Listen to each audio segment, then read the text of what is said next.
You've built a global network for 5 years. Go help people. So I kicked myself out of the way. The next day, I wrote a blog post, 9 ways to network in a pandemic.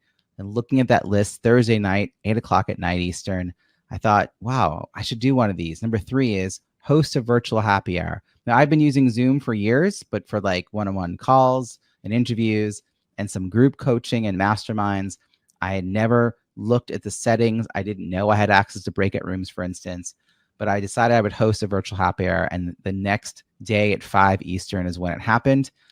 20 people came.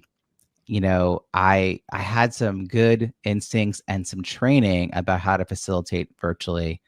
And I did it every week, and I started doing it for other people, all pro bono. The inbound number of inquiries and pick your brain calls started to happen. And fortunately, at the same time, I was doing coaching with about a dozen entrepreneurs a week, and was able to realize that if I was working with them, I would never tell a client to just fill their calendar with social calls. And so I turned those calls into research calls. And on April 14th, 2020, I announced 2 things. One, the weekly call that I had been doing became the No More Bad Zoom virtual happy hour. And 2, that I was piloting starting in May, a 4-week training to help people become more confident and competent using Zoom. And I ran that training 4 months in a row. It became a certification by the 3rd month.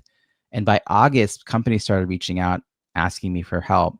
And by November, I looked up from a working every day except June and Thanksgiving, and realized that I had a thriving 6-figure business based on all new revenue streams. So I'll pause there because there's definitely more to the story.